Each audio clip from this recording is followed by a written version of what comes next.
मोदी जी के बाबूजी का कार्यक्रम नहीं था, ये भारत सरकार का कार्यक्रम था। सिंदूर का लाज है, सम्मान की बात है भारत के लिए। ये मेरे ये कह घरे घरे सिंदूर भेजेंगे।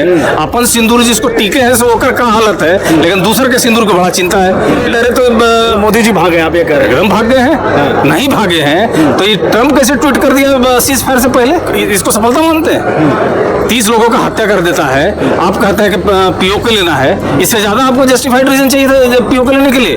आप जब हमला कर रहे थे इस्लामाबाद के क्यों जा रहे थे? आपको सीधा पीओके पे जाना चाहिए था।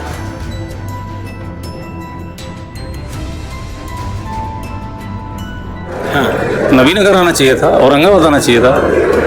अच्छा लगा विक्रमगढ़। 30,000 करोड़ का योजना यहाँ का है, और जहाँ का योजना नहीं है, एक केवल रोड का योजना है, वहाँ पहुँच गए।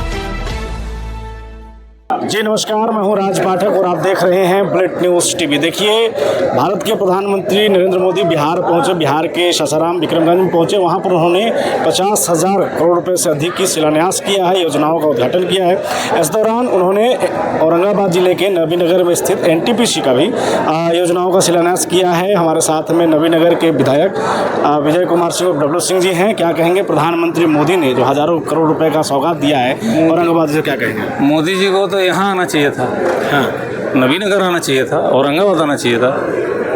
अच्छा लगा विक्रमगढ़। 30,000 करोड़ का योजना यहाँ का है, और जहाँ का योजना नहीं है, एक केवल रोड का योजना है, वहाँ पहुँच गए। आना यहाँ चाहिए था ना, सबसे मेजर प्रोजेक्ट यहाँ का था। यहाँ आते तब हम लोग बात करते। और धन्यवाद है प्रधानमंत्री मोदी भाषण के दौरान कई बातें बोले कि किस तरीके से नारियों का सम्मान नहीं होता था। आप देखिए कहाँ मोदी जी के साथ में अभी दिक्कत ये है कि ये आए थे शिलान्यास में और उद्घाटन के कार्यक्रम में।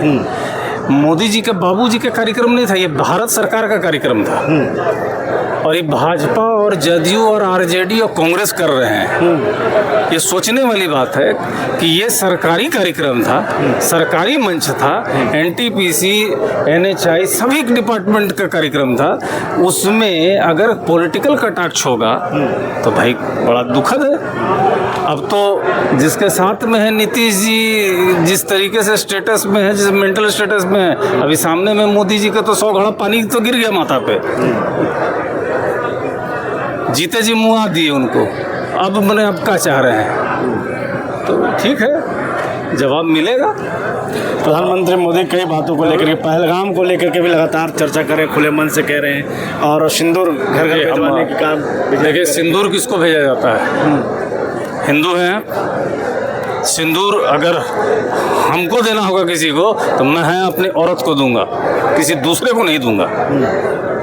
अगर किसी का सिंदूर का लाज है, सम्मान की बात है भारत के लिए। ये मेरे ये कह घरे घरे सिंदूर भेजेंगे।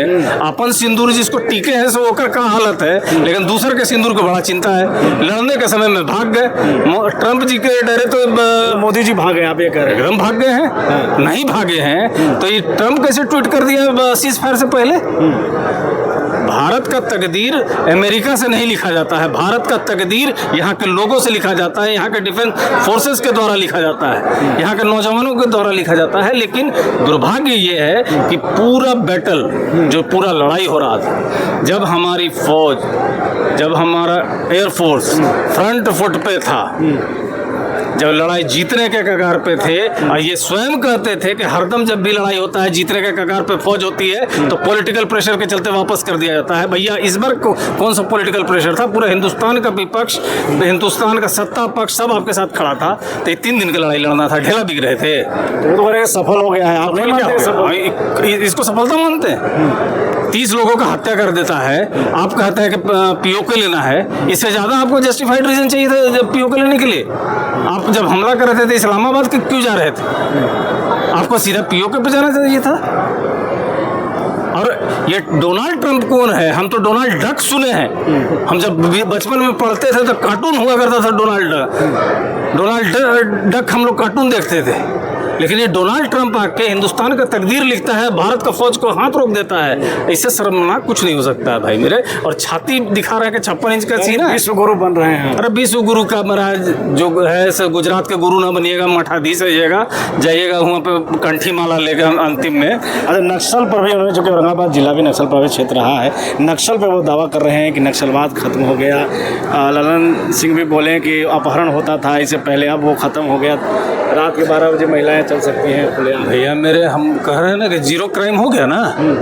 जीरो क्राइम है तो पटना में हथियारवा लेके कौन घूम रहा है? आज देख रहे हैं कि मोटरसाइकिल पे चलते चलते पटना में हत्या कर दिया।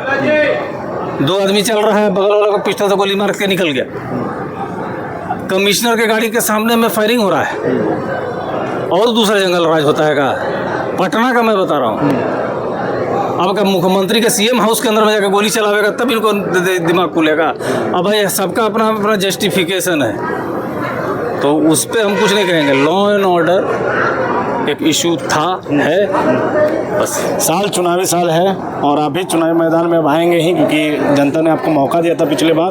क्या चुनौती लग रहा है? प्रधानमंत्री आ रहे हैं और लगातार रैली कर रहे हैं, चुनौती देख रहे हैं आप? भैया हम लोग चुनौती है तभी ना प्रधानमंत्री को आना पड़ रहा है।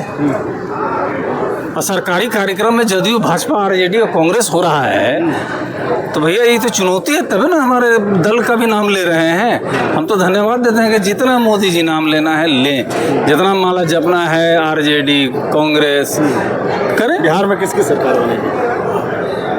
पिछले बार कितने से चुके हैं हम लोग? कौन घटा है? हम घटे हैं? घटा है सरकार। सरकार हारी थी। अरे वो तो एक्सीडेंटल है, और इस बार पूर्ण गवर्नमेंट बनेगा हम लोगों का, इसमें कहीं कोई दो राय नहीं। बहुत धन्यवाद। हमारे साथ में डब्ल्यू सिंह जी थे, बड़े व्यापक तरीके से अपनी बात रख रहे थे। बने रहिए, देखते रहिए बुलेट न्यूज़।